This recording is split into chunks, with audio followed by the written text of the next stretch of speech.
Hey guys, welcome to episode 2. This is going to be a fun episode. It is the same food standoff. And this episode focuses on my role as the domestic foreman. Typical appetites, sensory aversions, and kitchen chaos that comes with being a blue-collar wife and a neurospicy mom. Hopefully you like it. Please forgive the last episode. It was my first. So let's dig in. Texture betrayal. That's what we're going to talk about today. So, welcome back to Steel Toes and Sensory Woes.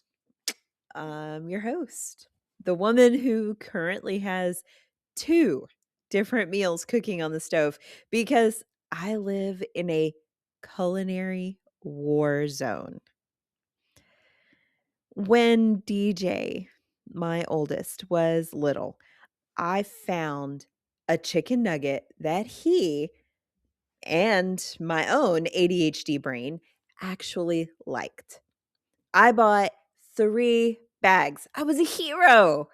And then the company changed the breading just a little bit. It went from smooth gold to like sandpaper yellow.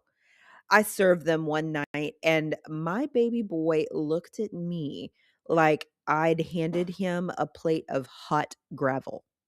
Now, my husband, who just wanted to eat anything that wasn't a salad, was caught in the crossfire because, yeah, being the manager of this house means that I'm not just a cook. I am a bomb squad technician, and one wrong crunch can blow the whole evening. Let's get into sensory politics at the dinner table. The same food cycle and the brand betrayal. When you're an ADHD household, variety is a threat. We find a safe food and we ride that wave until the wheels fall off. Now, for the entire year of kindergarten, when DJ was little, he had to have PB and J. And not just any PB&J. Like, it had to be the goober grape because it tastes different coming out of 2 jars. But what happens when blue collar budget meets sensory meltdown? Now, what I mean by this is very, very simple. You try to buy the generic goober to save $5 and suddenly you're the villain in a Disney movie. You cannot stealth a generic chicken nugget past an autistic kid. They have the palate of a Michelin star critic and the nose of a bloodhound. They know, and now you've got 5 boxes of unsafes in the freezer and a kid who's currently surviving on air and spite.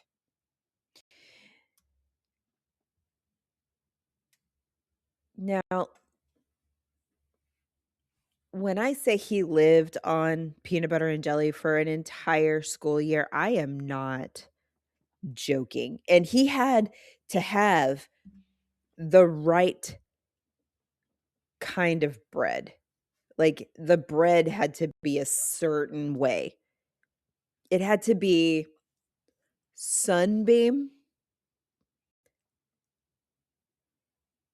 and the crust had to be cut off.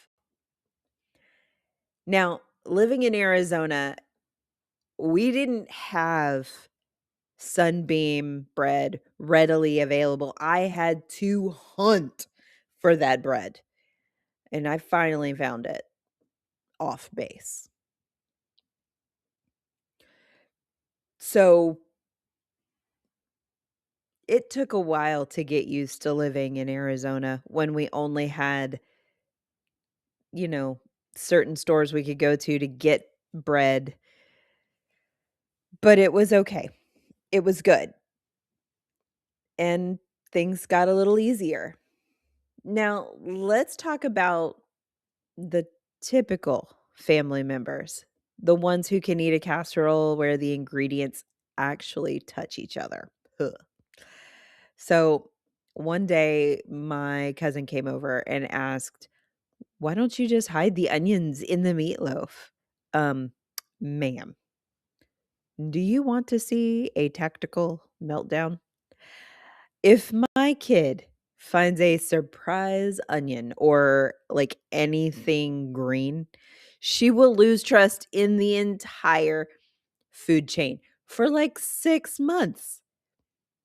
Managing a no-go list is like being the general contractor for a building where the blueprints change every single day. There's no squish, there's no slime, there's no green specks. And for the love of God, keep the peas in their own zip code on the plate. And honestly, don't even bother putting them on the plate because they won't eat them.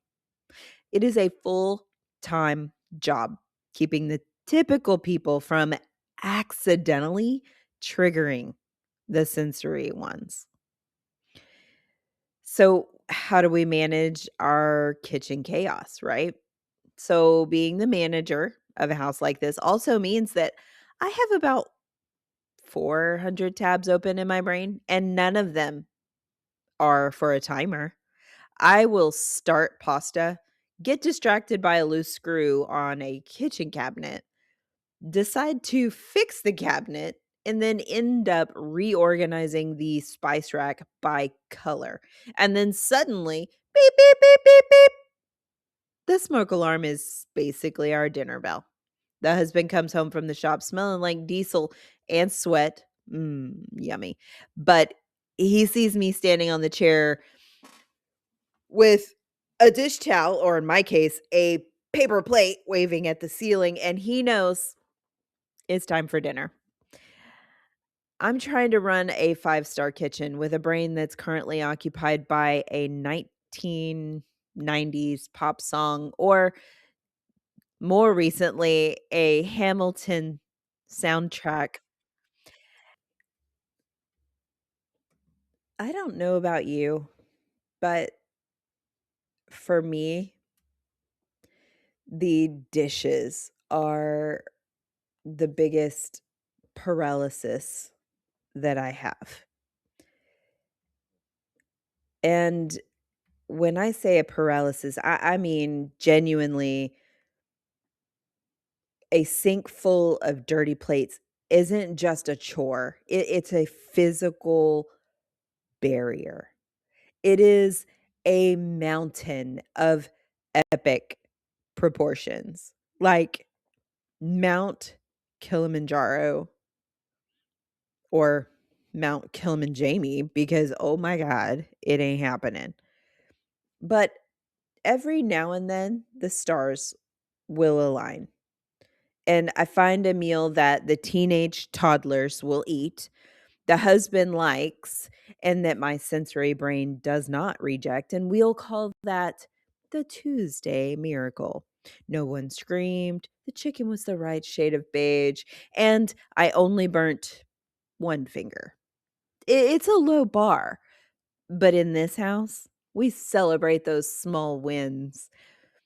So before I let you go, here's a memory of a family glitch.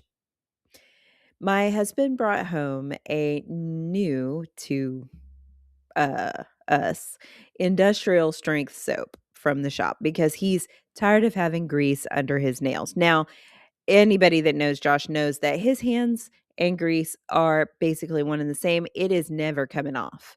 But it's that orange stuff with the grit in it, you know the kind. My little sweetheart DJ found it, and he didn't know that it was soap. He thought it was orange slime.